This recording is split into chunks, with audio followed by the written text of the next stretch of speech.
Hi, everybody. This is Public Movie Review, right? Yeah, that's our name. That's Yep. our name. We Public Movie Review. got new plants And a new studio. and a new studio. Yes, Hey, and lighting. Whoa, my face. yes, we look really pretty, and the sound should be better. But that's not why you're here. You're here because we're talking about the Green Book. We saw Green Book today. Yes, yeah, it was a really good movie. Just right off the bat. Yeah. The movie primarily focuses on Tony the Lip, being an Italian man who's largely looking out for himself, who's the bullshit artist. And then there is the master of grace. Virtuoso pianist that he is trucking across the southernmost parts of America on a tour as more of a Viggo Mortensen plays Tony the Lip, and he is essentially the muscle and the chauffeur for Don Shirley, who is a virtuoso pianist. And he's a black person, and he's in the well. South. Yes. And this is like the 1960s. So when I came into this, I was very much expecting the interracial bromance, and I got that done in a manner in which I thought was really beautiful and honest. It wasn't demonstrating racism with a capital R, but rather in racism as a mode of thinking that is independent from the individual person's choice and is rather a series of ideas, beliefs, or values that a community has. Right. And so has not necessarily accountability on the individual for the decision-making process of the system, but Something that's learned. Yeah. And it is something that's like abstracted from the individual person, Yes. which the pianist character had noted on at a couple of points with very poignant lines. The script was well written. Everything was a lot more show than tell. It was done in a way in which each of the lines very much demonstrated an aspect of like the archetypes that they were going for with each character. And by like the midpoint of the movie, I was having difficulties or they were distinct people with distinct lived experiences, but the points in their lives and how they related to society and how they related to themselves was very similar. It almost seemed as if there like this ongoing dialogue that they were having about race and what it means to be a man in their lives, with Viggo Mortensen being he has a family, it's a large extended family. Yeah. And then It's almost, and then, God, I'm forgetting his name now, and I hate it. The guy that plays Don Shirley, recently he was in Moonlight as well. I believe he played the father in Moonlight, which is an Oscar-winning movie. It was a fantastic film as well. But great actors all around. great acting in this movie. In general, no negatives by any character. Every character felt like they were a real person that lived an actual life. This was a movie where you weren't constantly aware of the fact that these were actors playing characters, reading from a script. Everything felt natural. Yeah, everything felt smooth. they were exploring their experiences inside the movie. Absolutely. They weren't just being used as like a mouthpiece of the directors and the people that were around the project's ideology. To some degree it was, but like at that type of criticism, it's like, let's try to make earnest media texts in which these individuals are relatable on multiple levels, and that they're not like a shell or a mouth. Rather, they're an extension of a lived experience that is being given air to be able to communicate itself. Exactly. It's not. Yeah. It's definitely not like you said, a mouthpiece where the characters are being used to deliver lines just to prove a point, or to be like, hey, this is what we want to convey to you via a script. These are actual characters with actual ideas and actual viewpoints and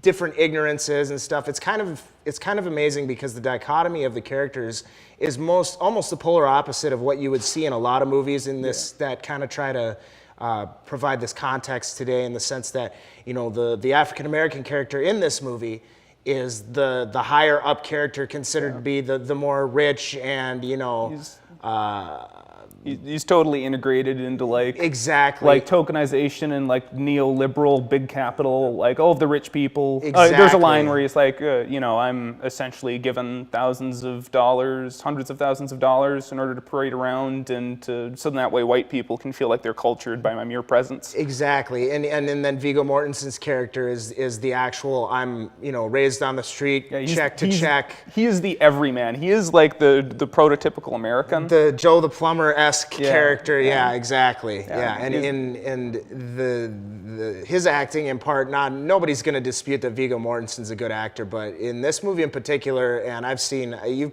don't know if you've seen many of his movies. I haven't seen too many of his movies. I've seen a lot of his movies, and his whole acting is based around enveloping himself in the character, and, you know, basically making the character his own person. And this is like one of the best examples I've seen of it, in the sense that, you know, at no point am I like, oh, that's Viggo Mortensen, man, he's doing a great job at acting. I'm thinking about the character he's playing, not him at all, separate from that character. And his character is wonderful. Yes. He is Witty. like the archetypal like Italian American from the Bronx. You know, there's this one line that he throws out when so he has kind of like a background of almost being related to like organized crime, and so there's an element that like working as a chauffeur for the doctor is keeping him on the straight and narrow for his family. And so there's a couple like interesting like moral quandaries that is brought to his attention, and us the viewer, like really early in the movie. And it does so, again, in like a show, not tell way. Like no one's suggesting that he, you know, extorts people, but rather, you know, he's going to make money doing stuff. Exactly. Stuff and things. And at the beginning of the movie, you know, his whole reason for doing the trip across the country is so that he can have enough money to, you know, keep his family, you know, in a livable wage, and has nothing to do with the racial aspect of this movie in any sense. But then, you know, as the movie progresses, it becomes less about, you know, doing the trip for the movie and the actual moral complications that go along with it, and just making sure that everything goes all right and money be damned, which is great and offers a fantastic look into the mind of somebody who, you know, starts off in the movie in this, I wouldn't say like blatantly racist character, but he has a moment early in the movie where he like throws away two like plumber like contract workers cups because they're colored. Because they're colored people, and he throws them in the trash, and you know, I guess I had a hard time maybe wondering if he did that as basis because of the influence of the people that were there at the time, because they were there to quote unquote guard the wife while these two black people were in the house. And, you know, he saw them drinking from the cups, and so he throws the cups away, and his wife finds the cups in the trash and puts them back, cleans them. And, right. Yeah, it's very interesting because like all the times in which these like racist dynamics come up, it's very much like the individual versus society is a conflict that happens, and then the individual versus themselves is a conflict that happens, and then you know, it continues to be something that is extended out of the individual's choice, but is rather this game that everyone's playing. They don't necessarily know why or how, but to some degree people are being engaged in it. And it's balanced wonderfully. Like, there's never any point in this movie, and we were talking earlier, and we both agree that this movie, just the way it plays out is incredibly smooth. Every scene, it's kind of a contradictory movie in and of itself, is that it bounces from one scene to the next, or one moment you could say to the next, but it does it so seamlessly that you never get taken out of the moment of any particular one just because it jumps to another scene. The way it's filmed very much complements that as well. Like, there's a scene where I believe, what was it? They're driving across the road, the car overheats. Yeah. And he gets out of the vehicle, and the driver, the white dude, is doing the maintenance work and the doctor is standing there, and he gets out of his car and looking across the street, and he sees basically what would be termed as slaves doing work in the field. Wage slaves. Yeah. Presumably at that time, they're not literally slaves, but they're figuratively and essentially slaves. Indentured slaves, in a sense. Yeah, and he's just staring at them, and they're like they literally all stop working to look back at them because of how impossible it is in that era and that time and that place that somebody and he's looking dapper. Is very dapper. And the racial hierarchy is in his instance reversed. Yes. And he's the man, which is an element of the main, or the doctor. There are two main characters. The doctor's internal conflict. Yes. Is that he's isolated from from black culture. He's isolated from other people entirely, because the whites that are around him. Again, use him as some degree of a token, as like a statement of the beauty that he is capable of creating. We get along with these people. Look at how we get along. Look how progressive we are. When he comes off stage, in chains. Yeah, when he comes off stage, we introduce him to the family. We show him all around to the people that are there, so it looks good. And but then many times once he tries to do something in and around the area down south in Alabama and Louisiana and places like Mississippi, like go eat or use the restroom. There's a particularly poignant scene where he tries to use the restroom in this incredibly large building. I don't even know if it was at a theater or was it just somebody's house. It was an estate, it was summer an estate. plantation estate type thing. And he tries to use the restroom, and the guy that was so cordial to him, upon inviting him to the house and to play and all that stuff, confronts him and says that he can't use that restroom and that he has to use the outhouse outside. And he does not respond positively to that, and being a man of dignity and grace, he responds to that by not performing the set, which is to some degree the choice of the driver, because the driver and the doctor have been having this dialectic about how a man should approach conflict. Tony, primarily, when something escalates, he's not about to not punch someone in the face when he's not they do against something that at really all. stupid, yes. Which is understandable. He's not against getting physical or creating a heightening the confrontation as a way to seeing it end. Yeah, there's a scene in which the subtext is that he doesn't have a gun.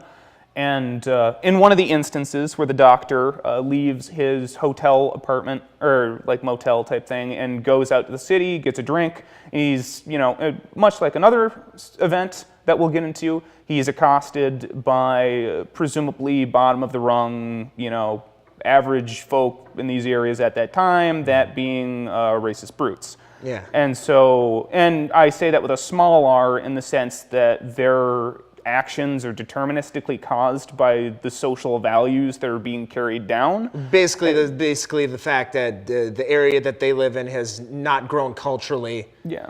I would say since even the war. So they're very much a product of their surroundings and their teachings, and so they see a black man and their first inclination is to assault him because he's different, and he's way different. This one, Don Shirley's character is much different and much more insulting to that type of person in the sense that not only is he a black person, he's also a black person that is of high class. And coming in there, he comes into this like gender neutral or like slightly effeminate in some ways. Yeah, he comes to this bar to get a drink dressed to the nines. Yeah. This redneck podunk bar where people are dressed like regular hicks, and he comes in as a black man dressed in a tuxedo, and so to a person of the mindset of in the South at that time, that's like these characters, these, that being that type of person, exactly. That's archetype. It's like spitting on them.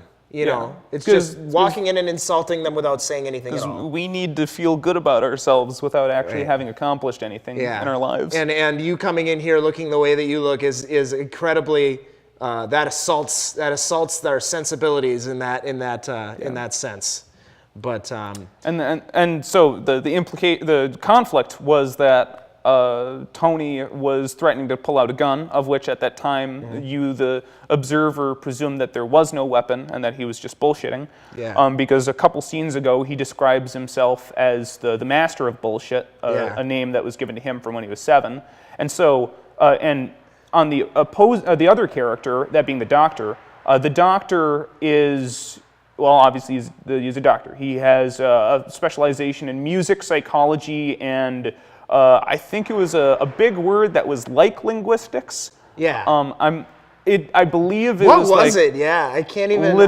it was like liturgy. Diction. No, He used diction. He said diction in the sense he basically, yeah, he was saying he's well spoken. He's a good communicator. He's powerful, persuasive in his rhetoric. And so both of these characters taking in like, from the doctor, there's, the high refined element of persuasion and communication. The driver, Tony, was more focused on applied compliance, in the sense that he would put people in situations with his words in which people would comply with his bullshit as quickly as possible. Yeah. There are multiple scenes in this movie where they find themselves in a confrontational situation, and Tony's way of getting out of those situations is to whatever he can do to make it end as quickly as possible in his point of view. Like like you said with the gun, didn't have a gun, but he felt like the quickest way to end that situation, since the man in that scene had pulled out a knife, is to say, oh, he's got a knife, I better make him feel like he's more threatened by saying that I have a gun. And it worked. And then there's another scene in the movie where Don is, Tony gets a call and Don's been arrested for being found doing, lewd butt stuff at the YMCA. Lewd butt stuff at the YMCA.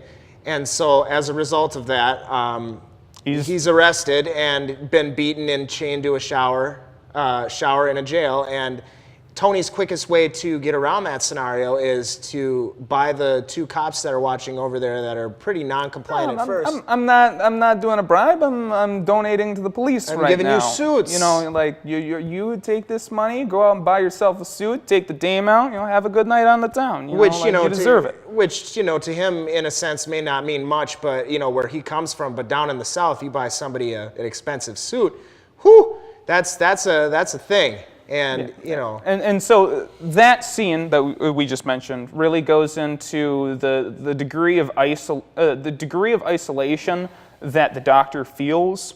Not only is there the racial isolation in which he's been brought into the neoliberal aristocracy and is tokenized by them. Sure. And then he's rejected by the average, like the lived experience epitomized into people of color, because he doesn't have any form of like cultural relationship, and there's a degree of like Uncle Tom that kind of is like the implications of people, but he, not only that, he is homosexual, and so it is very quickly you're brought into that scene just through that call, going there, Tony troubleshooting it, them leaving, and it's not mentioned again. Yes. And it's a further way of demonstrating this character as a man that seeks society, seeks to be integrated in some form of like communal shared experience, but everything around him is touched by prejudicial hegemony. And it's not said in those terms. It's not like, I'm going to make a Twitter post for 140 characters on this subject. It's conveyed in action more so than it is in like exposition. It's not. They don't sit there and explain every little subtlety to you.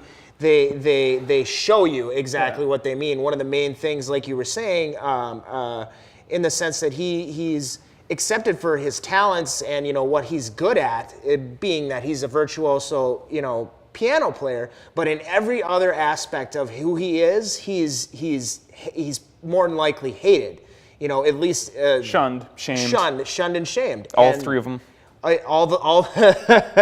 And so he takes pride in what he does, but at the same time he's got nothing in and of itself to actually show for it in terms of like friendship, family, he's distance, you know. A continuing existential crisis in which he is routinely putting himself into the position that he views need to be facilitated as a means of serving public good for people that are like him. Yeah. And so he very much has this like lone life of solitude service as a means of addressing racial issues, and not doing so in a way that is a 140 character Twitter post, but is rather with poise and grace and courage, with a level of courage that is beyond the main character, who is largely self-serving and is mercantile, more or less casual with everything that he does, and there's not a reason or a major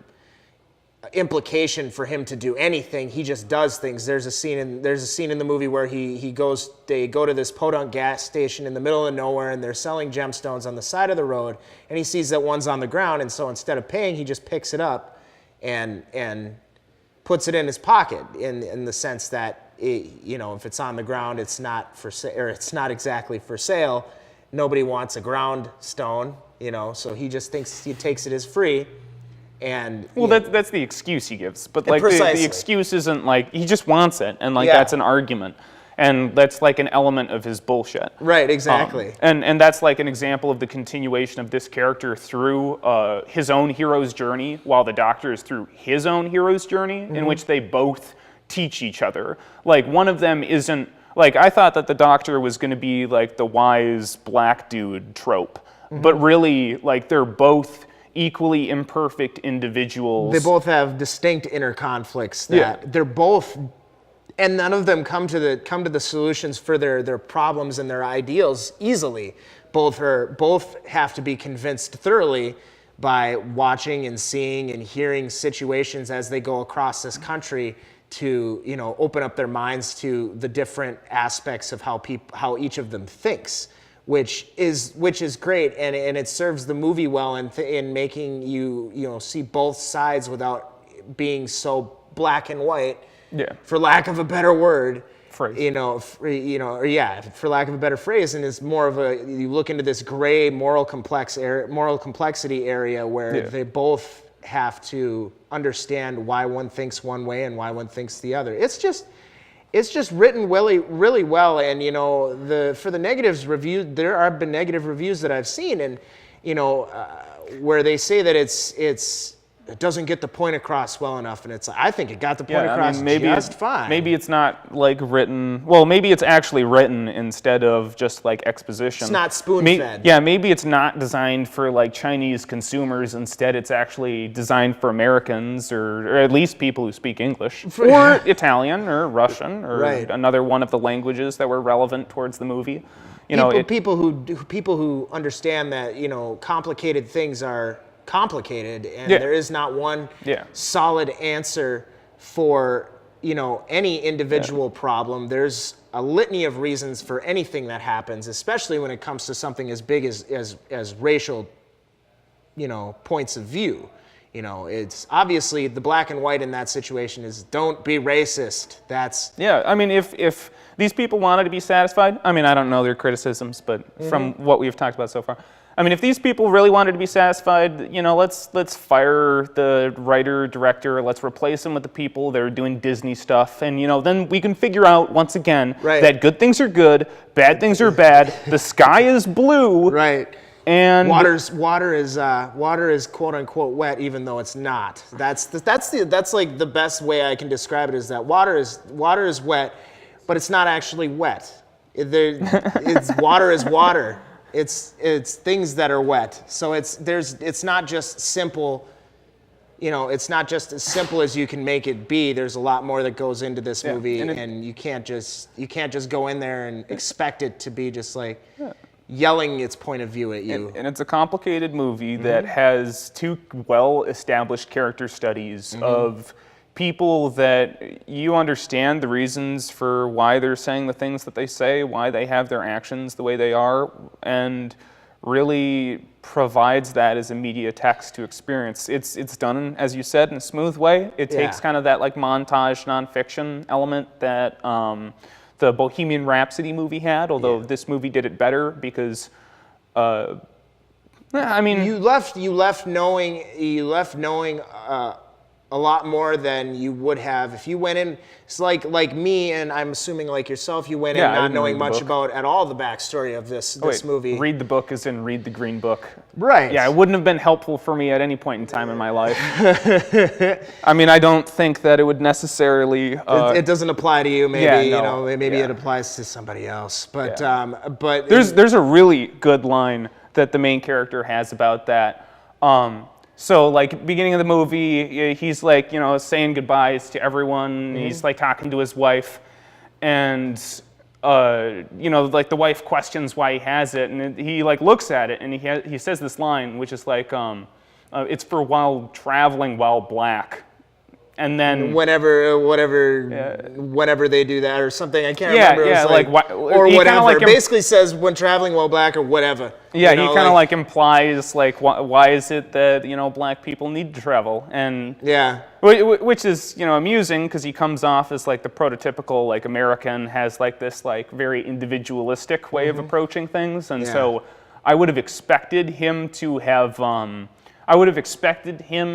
have felt differently about how the government impedes or how society impedes on the individual's freedom to travel. However, you know, that I would expect that that's like to some degree the end conclusion that he would have on that subject after having gone through the character study, that being experiencing the lived experience and perspective of the doctor, and of actually integrating into, well, not integrating, but being introduced to a diverse group of cultures, all of which have different perspectives on this larger overarching problem that is racial hierarchies. Yes. And the validity of them inside that context, of which at every point it's very much understanding that they exist while simultaneously seeking to subvert them with grace from the inside. Because like the Tony character very much wants to approach this just by like punching every person that, you know, offends their sensibilities, which are very right to be offended. Yeah.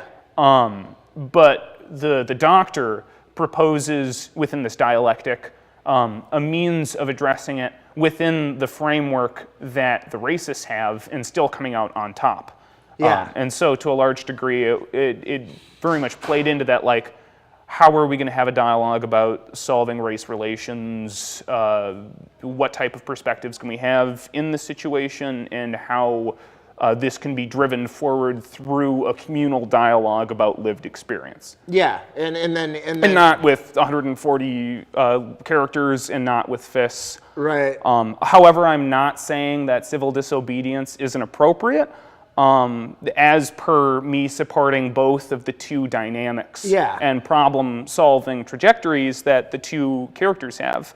Personally, I think that as statements towards what it means to be a man, I think that both of these characters really drove in a lot of valuable archetypal characteristics that a man can have, providing to themselves and to society. Yeah.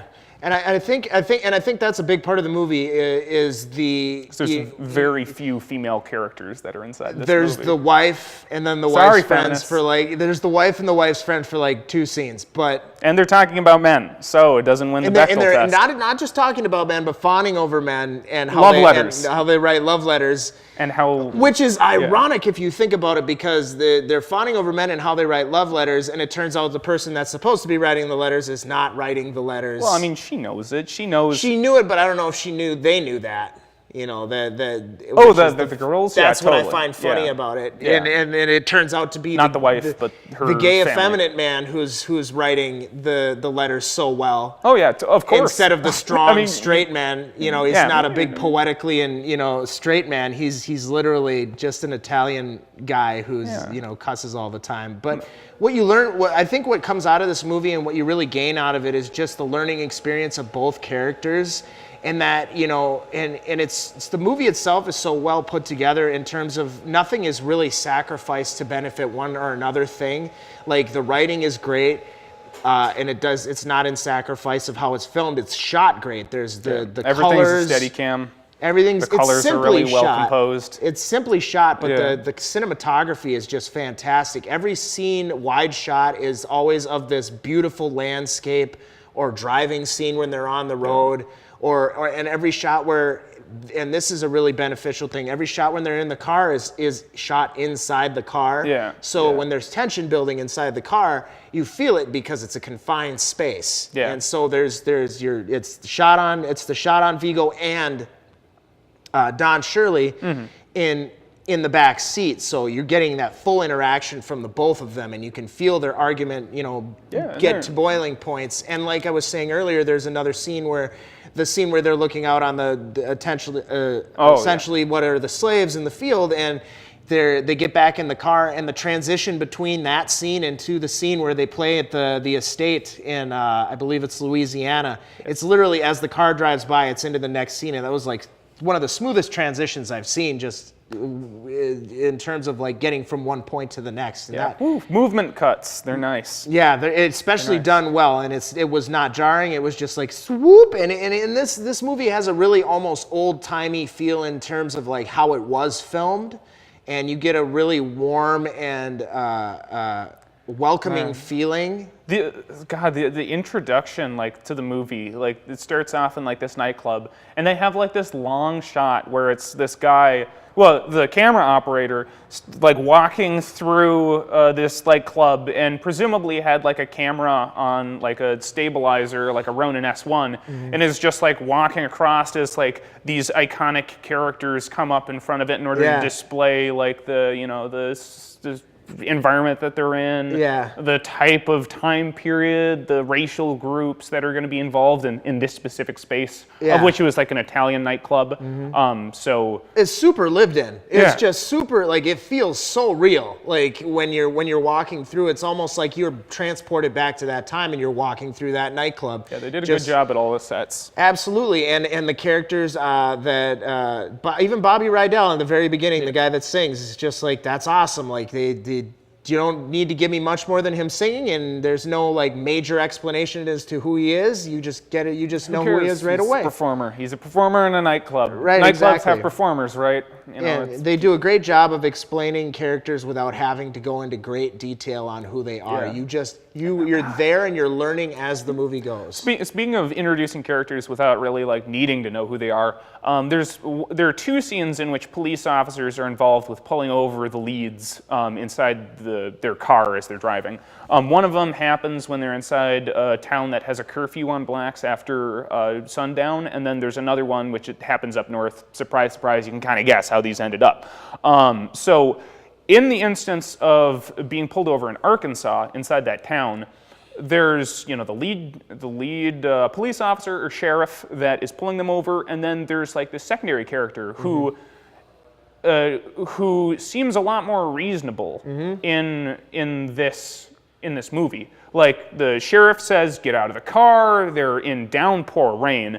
And Tony's like, it's raining. Why does he need to get out of the car? He's my boss. Like, why is it that you're making this nice man do this? Yeah. And then the kid is just like, yeah, I can just check his papers through the window. Through the window. And he's like, yeah, I can totally accommodate that. Yeah. And then the sheriff's just like, nah, get out of your car. You're gonna get wet because Right. I don't care about your. Because I'm an awful person, and And I want I to don't care about your establish my ability. dominance over you. Yeah, and a lot of this movie is about like dominance and compliance. Yeah. There are so many like tensions in between the two main characters in which they're trying to lever argumentation and compliance onto each other.